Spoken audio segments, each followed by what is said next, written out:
Jody Ann, and we have got a tarot episode today. We're going to dive into the moon card. This is the 18th card in the high arcana. Can you guys believe we are almost through the high arcana? That was one of my goals when I started this podcast, was to go through the tarot cards. When I was first thinking about what I could talk to you guys about and what I had to share that was of value, I knew that my knowledge as a tarot reader was of value because I've been teaching tarot for a number of years.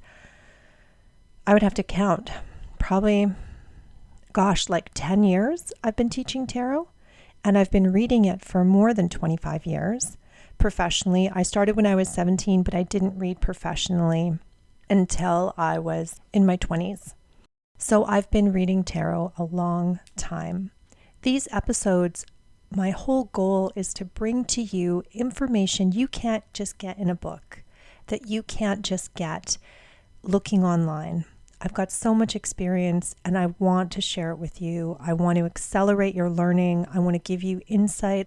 I want to help you to really understand the tarot cards. And today we're looking at the moon card. I do have some announcements before I get going. I think this episode's coming out in early July. I am spending most of July in the forest with my kids. So I'm going to invite you to dive into the back catalog if you're liking these episodes and revisit some of the other tarot card episodes. I am going to be doing a couple things over summer. I'm going to be airing some special content, and I think I'm going to be doing a deep dive exploration kind of thing with the Ali Men Tarot. I just bought it and it's really cool. So I'm going to be playing with that a lot this summer. My goal is to offer you weekly Tarot Tuesdays over the summer. Okay, so I'm hoping to do that. So I hope you'll join me on Instagram at The Witching Half Hour or so, or TikTok, The Witching Half Hour or so, or my YouTube Tarot Talks with Jody Ann at The Witching Half Hour or so. I will be in August at the Vancouver Pagan Awareness Day. I'm super excited. It will be August 10th this year. I'm so excited to be taking part of it. I absolutely love that festival. I hope to meet you there and see you there, my beautiful coven mate, so that we can see each other in real time.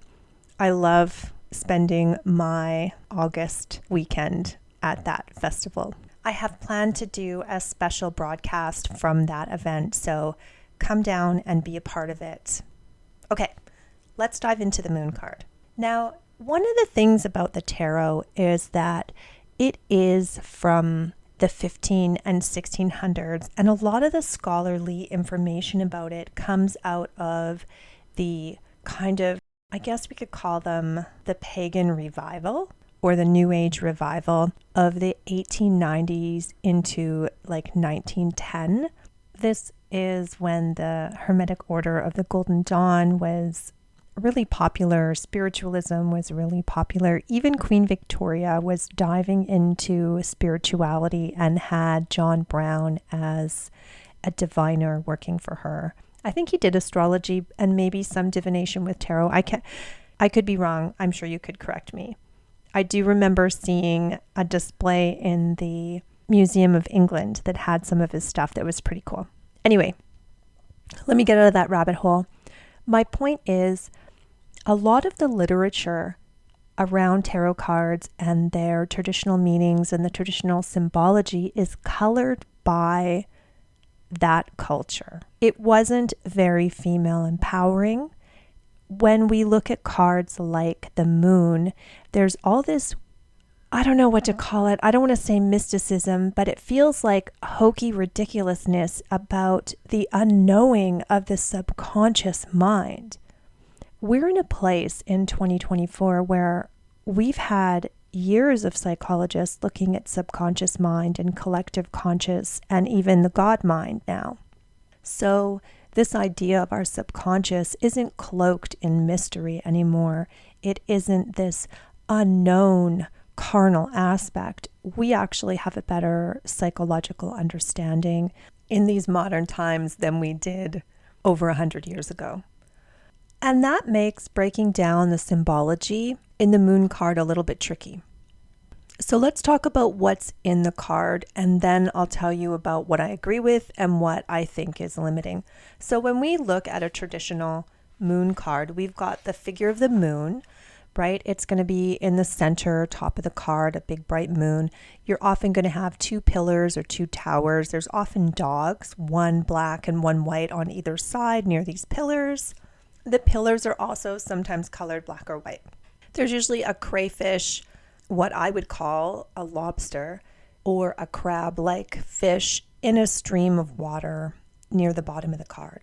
So some of the traditional readings you're going to get breaking down the Rider-Waite deck or the Tarot de Marseille, how the dogs are there to guard the moon from trespassing on the pathway of the sun. Because we're looking at these two heavenly bodies as heavenly bodies, right?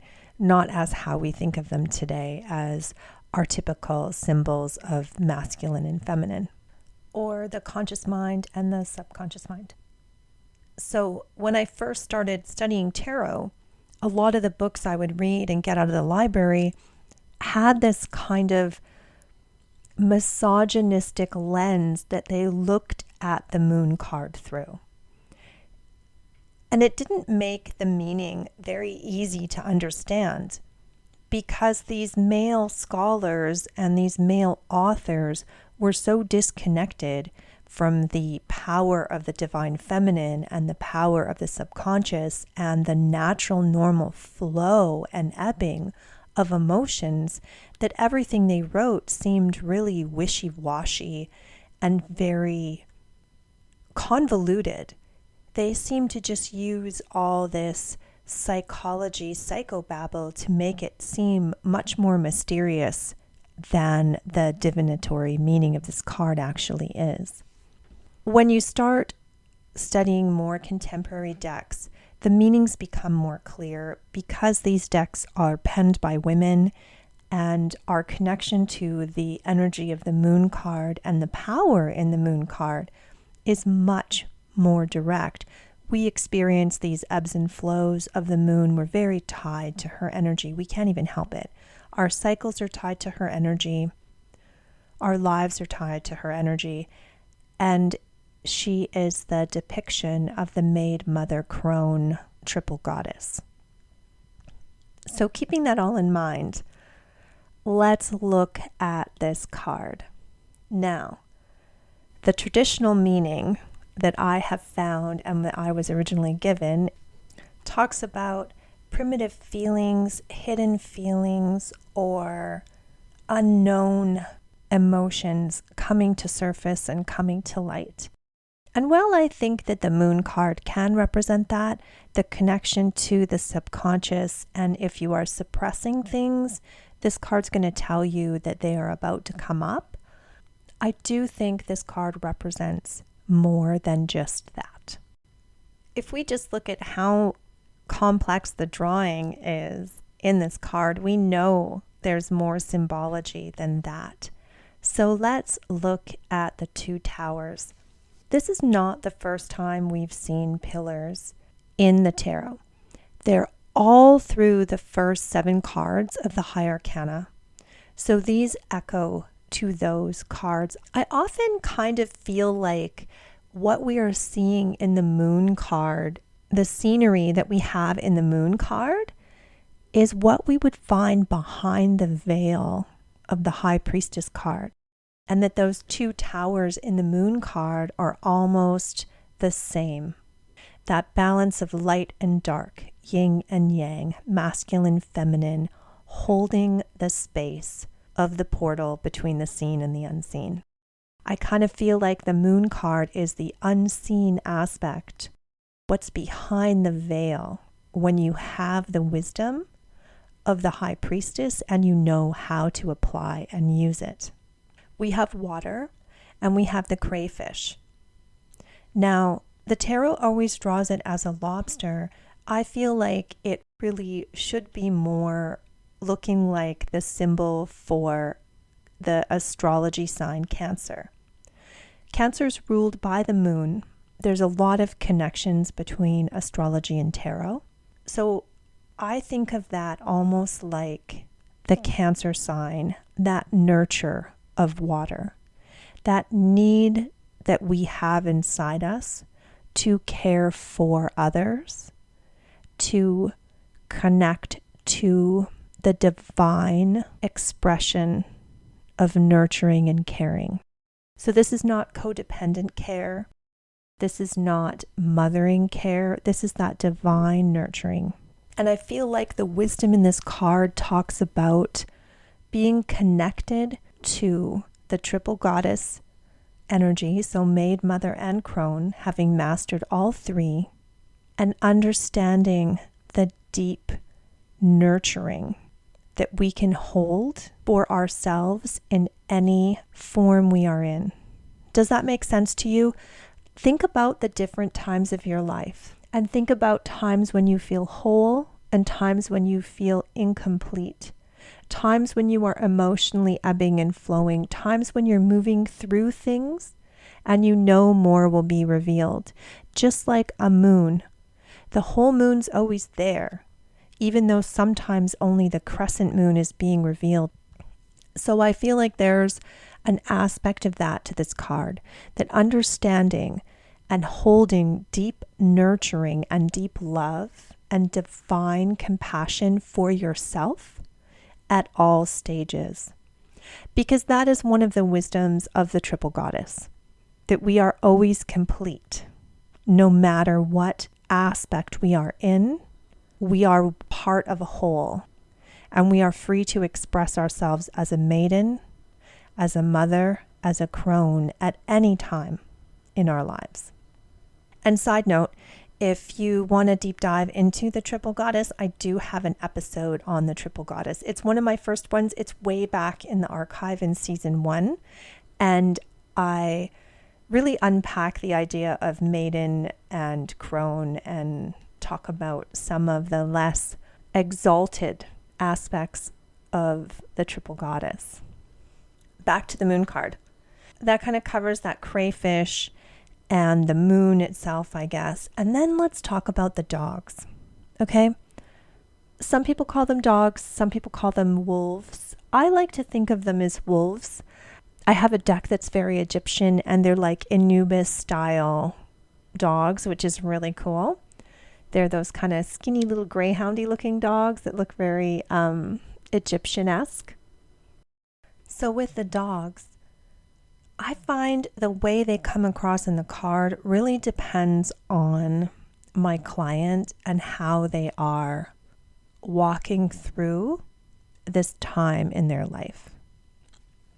So I'm going to come back to them. For now, let's say, to me, they feel like spiritual echoes of the pillars that hold space, and kind of like representations of our spirit guides, our animalistic nature, and how that needs balance all the time between our emotional aspects and our grounded in reality aspects.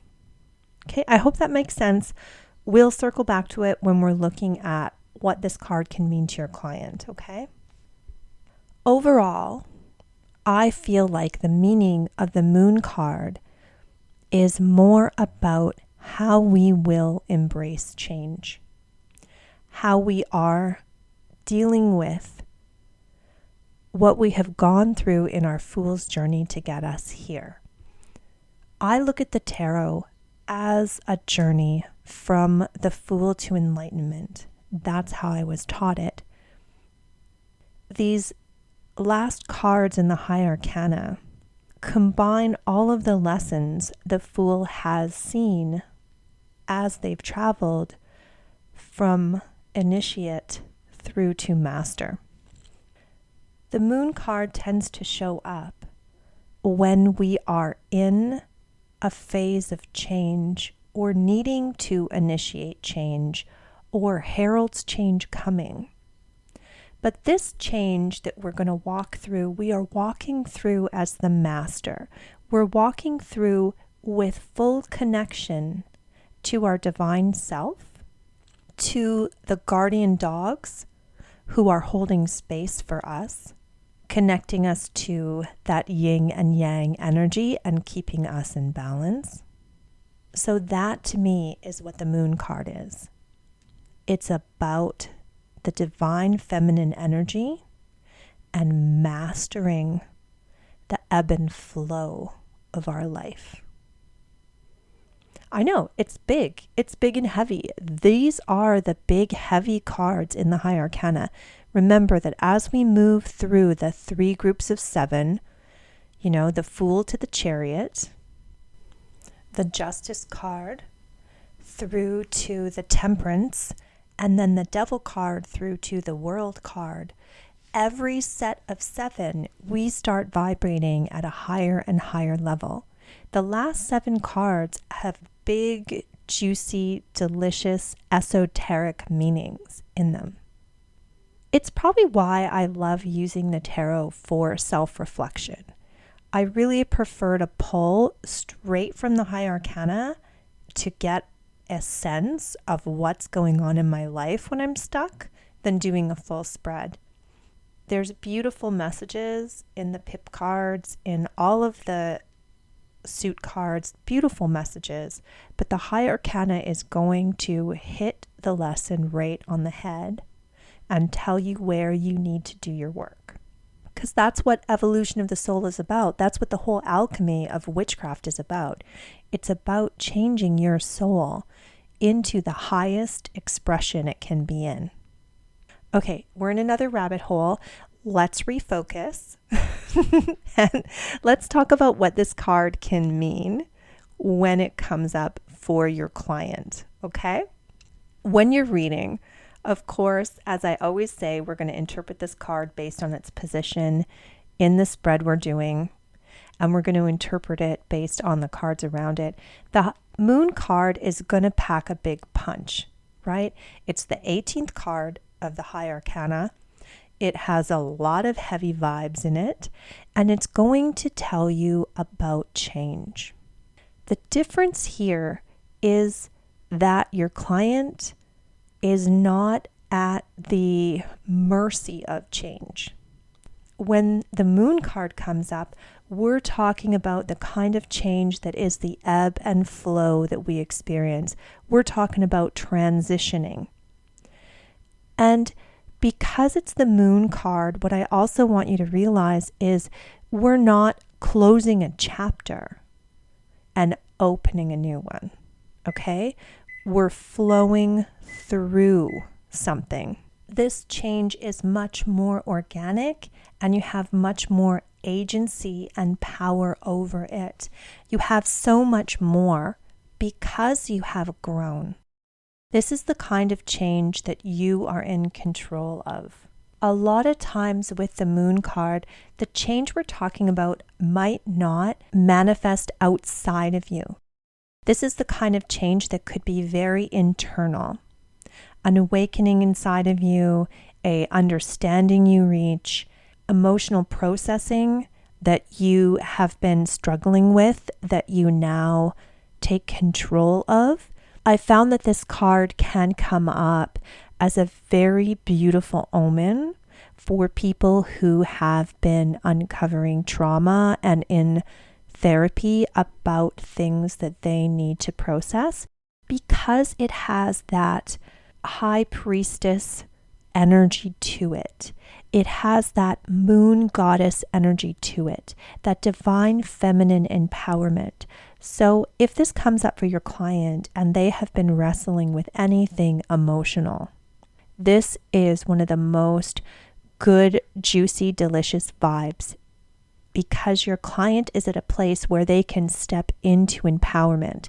Let's remember that message of the crayfish, that message of the astrology sign of Cancer, the divine nurturer.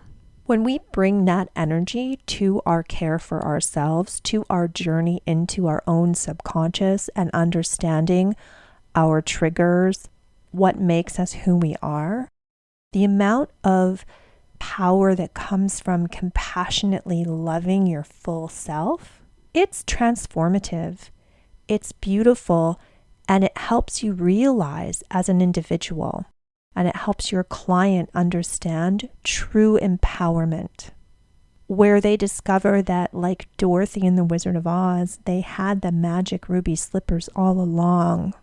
The trick was knowing that they could use them. So that brings us to those dogs again.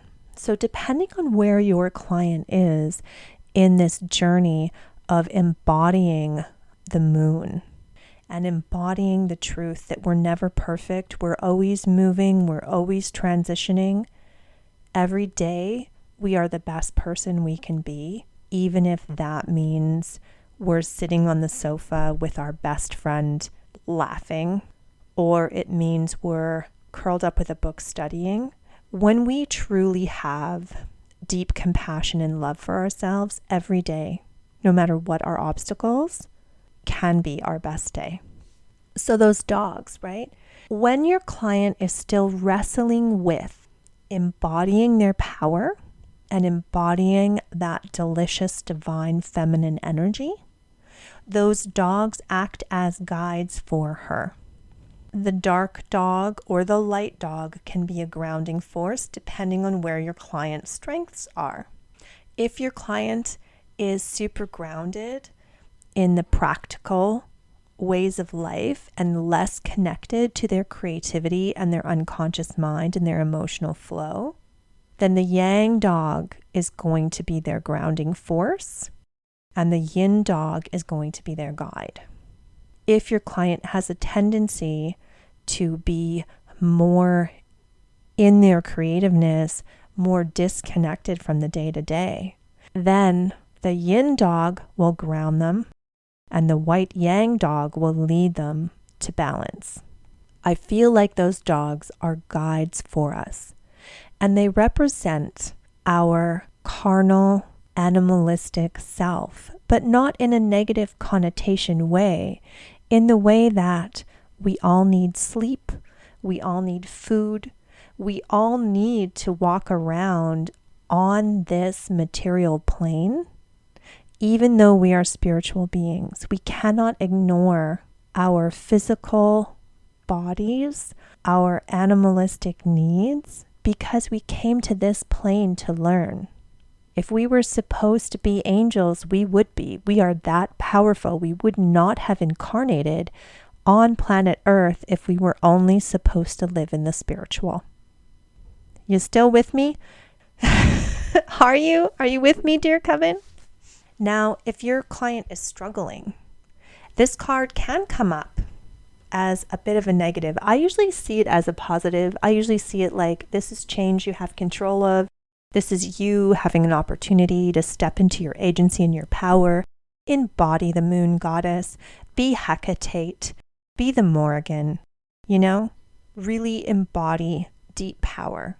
When your client is struggling with that, and this card comes up in a negative connotation or a negative position in the spread, that's your opportunity as a reader to talk with your client about how they can step into their power, how they have more agency than they realize, how they're turning their back on their intuition and their innate inborn power, and how they can get connected to this, how they can reach in and get the guidance they need because it's right there for them.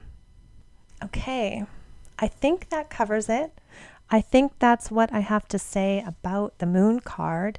And remember, this is how I feel the moon card shows up for my clients and what I've learned reading for hundreds of people, maybe thousands at this point. I've done a lot of psychic fairs. I've done a lot of readings, done a lot of group events. And this is how the card has shown up for me with my clients. These are some of the things I've learned channeling messages for them based on their tarot readings. I hope this helps you. If you have any questions, please comment, message me, get in my direct messages on Instagram, shoot me an email. I'm here for you. I want to help you be the best reader you can be. Okay, my love? If you'd like to book a reading with me, you can do so through my website, jodiannepsychicmedium.com. All my show notes are there.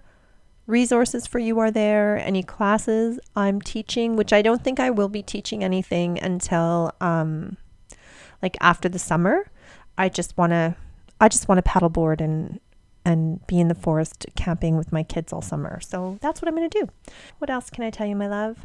Oh, I'll be posting a YouTube video showing you the moon card from a bunch of my decks, talking a little bit more about the symbology and the different cards and some of the themes of them. I know it's hard to learn without a visual, so that's there as a resource for you. While you're on the YouTube, feel free to subscribe. I'm doing some unboxings on there and monthly tarot readings. Thank you so much for spending this time with me in the earbuds. Thank you for following the pod. We're slowly growing. I'm really excited for all of the shares you do. Please tell your friends, tell your witchy friends about our podcast so that they can join the coven and we can keep growing. All right. Everything else you need, you can find on my website, jodiannepsychicmedium.com. You can sign up for my monthly love letter there. I send it out once a month. It's low volume, high consent, just talking to you about what's going on in my life and sharing my healing journeys with you so that you have a witchy friend in your inbox. I know being a solo practitioner can sometimes be lonely, and I want you to feel like you're part of our community. And I do that by sharing what I'm doing and my actual thoughts with you once a month. Sign up, you get a free water meditation with that. Okay, I think that's all I have to say. Thank you again for listening. Thank you for following this podcast.